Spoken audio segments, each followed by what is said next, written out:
Welcome back to the channel, everyone, and the final video in this origin series.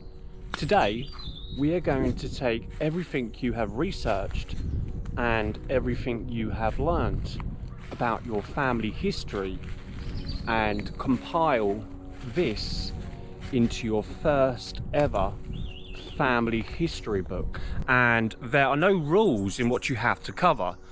It's purely down to you. You may wish to compile a book showcasing several or more lineages, or follow one single family line. You may also decide to create a standalone biography about one family member that really stands out for you. You can even create a book that showcases family photos, documents, or even old family records that you have painstakingly transcribed. Perhaps even a book that showcases all of your known military or maritime family history. Even a book that covers the churches or family homes associated with your ancestry are all great ideas. There are so many paths of exploration to consider when publishing a family history book.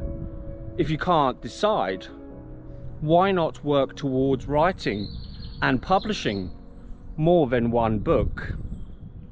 All of the ideas just mentioned are wonderful ways to safeguard your research.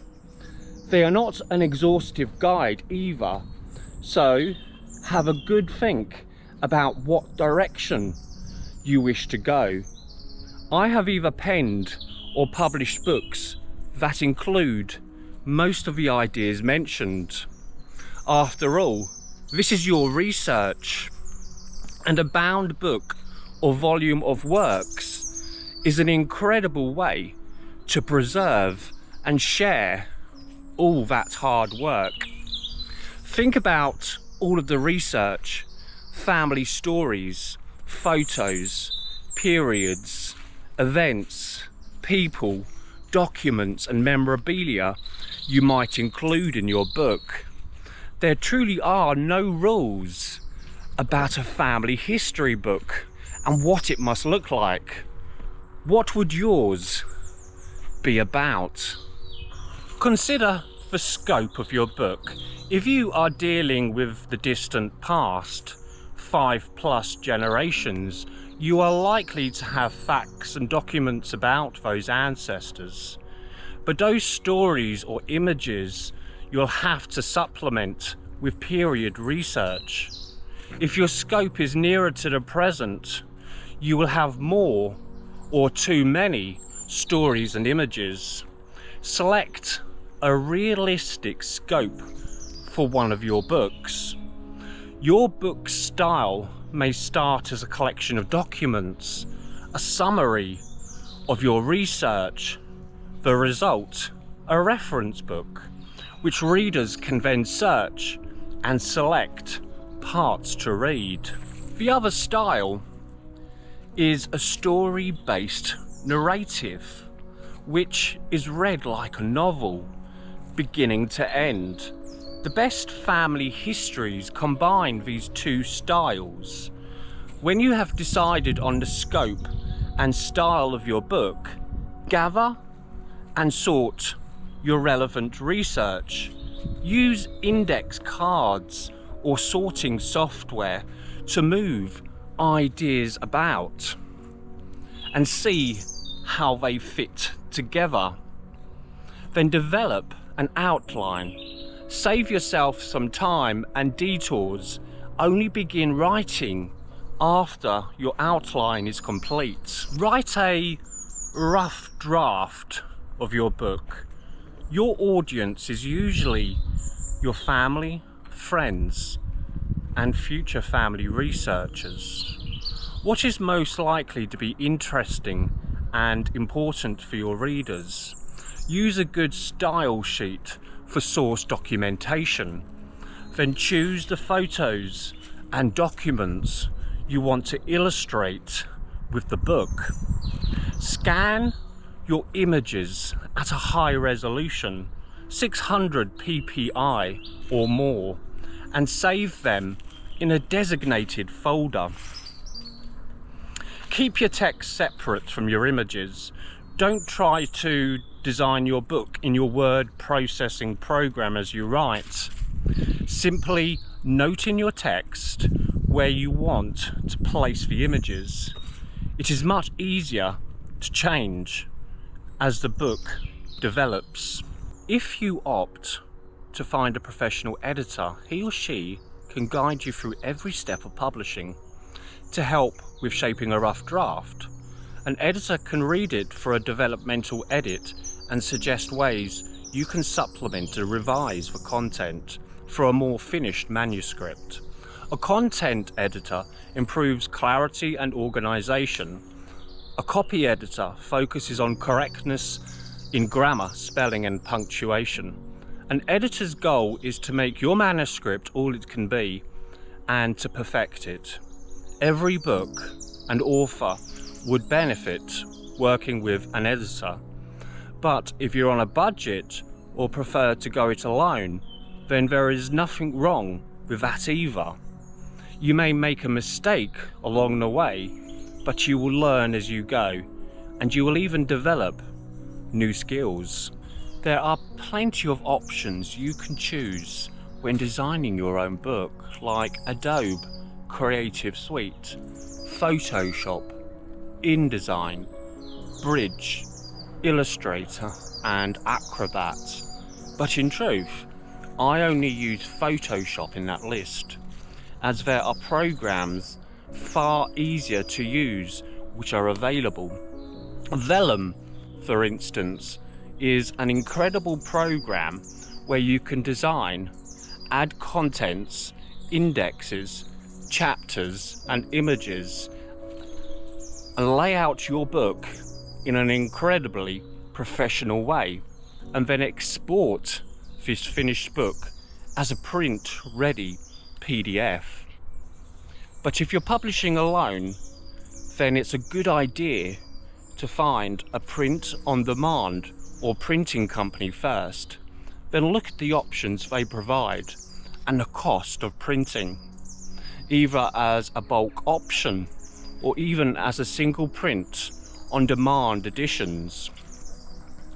These sites will tell you what size options they can provide for a printed book, either as a softback and hardcover.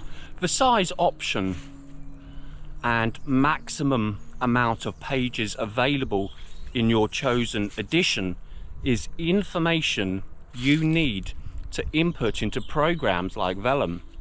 That way your book will be print ready when it's time to export your PDF. This PDF file can be used to upload to sites like Ingram, Spark, Blurb, Amazon KDP. All these sites are good and invaluable to the indie publisher and writer. These sites can even provide you with a free ISBN, which will automatically be allocated to your book, and a barcode placed on the back cover. Ingram Spark can provide you with the correct dimensions and a skeleton cover needed when you design your book cover. You can design your cover in Photoshop or even find someone to do it for you. Sites like Upwork, Fiverr, and even some Facebook pages, small personal businesses can help provide you with this service. Layout, illustration, photo, correct dimensions, etc. Blurb has a program where you can build your cover and even design your book directly on the platform. Amazon KDP also has a built-in program for book covers, but not a very good one. Ingram Spark and Blurb can also turn your manuscript into a digital ready ebook, either a .mobi file or a .pub file. .mobi is for Kindle and .pub is for Apple Books. Some sites like Google Books will accept a PDF as a digital version of your book. Both Ingram Spark and Blurb will share your print-on-demand book worldwide. You will then set up an account with them, and all royalty payments can be seen directly within your account. Amazon KDP and Google Books will only share your book on their platform. Google Books is a platform for digital only editions, but Amazon KDP is both digital and physical. Ingram Spark and Blurb, however, will share your book directly onto the Amazon site, and lots more besides, including physical bookshops, if a bookshop or even a library decides to stock your book, that is. I'm not going to go into too much depth about how these sites work or how the programs mentioned are designed, but they are an option that I think is invaluable if you want to manage, write, edit and publish a book all on your own. These sites are easy to use. I wouldn't send anyone to a site that I thought was difficult to use. Like I said, there are programs out there if you have time to understand them and time to learn all of the functions. I choose not to use those programs. I am not a computer whiz. I'm a genealogist, and my time is better spent writing and researching. I will be adding links to this video for all of the sites I have mentioned, so please do check them out. There are also lots of videos on YouTube that will talk you through how to use them. They are not difficult to use, so please don't let that deter you from your goal of publishing your first family history book. By now you would have researched and written your book. Hopefully you would have chosen a platform to publish on or chosen a printing company. A printing company is of course an expensive option in the short term, and you could end up with a lot of books stock you will need to promote and sell. So have a good think about your options. Print on demand is usually my personal preference, as there is not much cost involved. I don't need to hold any stock, but the downfall is that any royalties you earn will be lower, especially if you want to keep the retail cost of your book as low as possible. Another great option available for the indie writer and independent publisher, which of course is yourself, is setting up your own imprints and buying your own ISBNs. Here in England, ISBNs can be bought as a block or singular direct from Nielsen Books. You can decide on a name for your own publishing imprint and set this all up directly with Nielsen. Once your book is officially published, or even before, you can provide them with all of the details of your book through their website. It's easy to fill out, and you can upload your book cover with them. Nielsen Books is the little brother of Ingram, and together they provide bookshops with your book details. Bookshops will then be able to order your book through the Nielsen database. By now, you should be ready to publish, either with your own ISBN or a free one.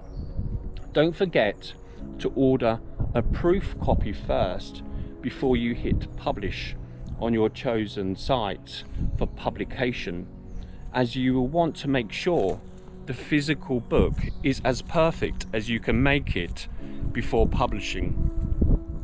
The last thing to remember when publishing your book is not to forget to deposit a copy of your book with the British Library and the 5 other main libraries of the United Kingdom, including the Bodleian Libraries of the University of Oxford, Cambridge University Library, the National Library of Scotland, the Library of Trinity College Dublin, the University of Dublin, and the National Library of Wales. You can provide copies of your books with the Agency for the Legal Deposit Libraries, and they will send your books out to the relevant libraries. The British Library needs to be done within 1 month of publication, and the other 5 within 1 year. The copies you provide for these libraries will need to be done at your own expense, and it is a legal requirement here in the UK.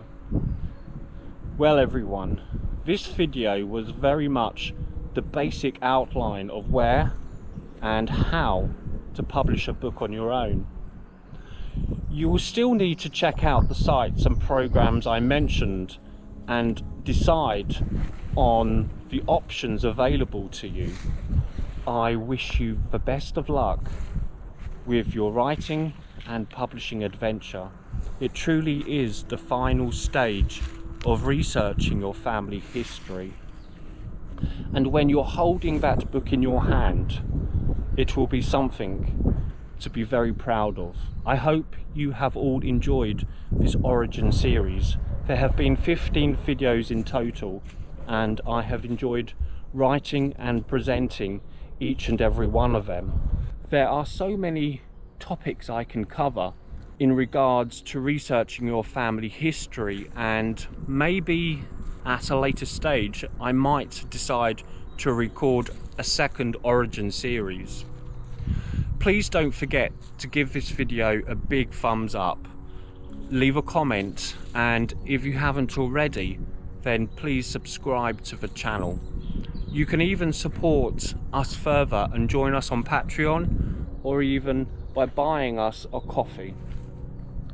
Okay everyone, until next time, stay safe, keep well, and bye for now. Bye everybody, and a very, very big thank you. Bye. You may wish to compile a book showcasing several or more lineages. Sorry, I'm just like crouching under a tree here. Oh, just gonna go. Oh, here we go. Oh, shall we start that again? Oh, I'm gonna try and find a path. Actually, I've come off the path, so let's find a path. That's what you get for walking in the woods, everybody. Ah, it's over there, look.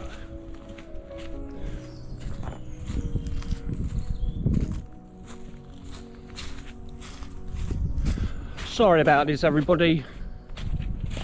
Okay. Alright, let's start again.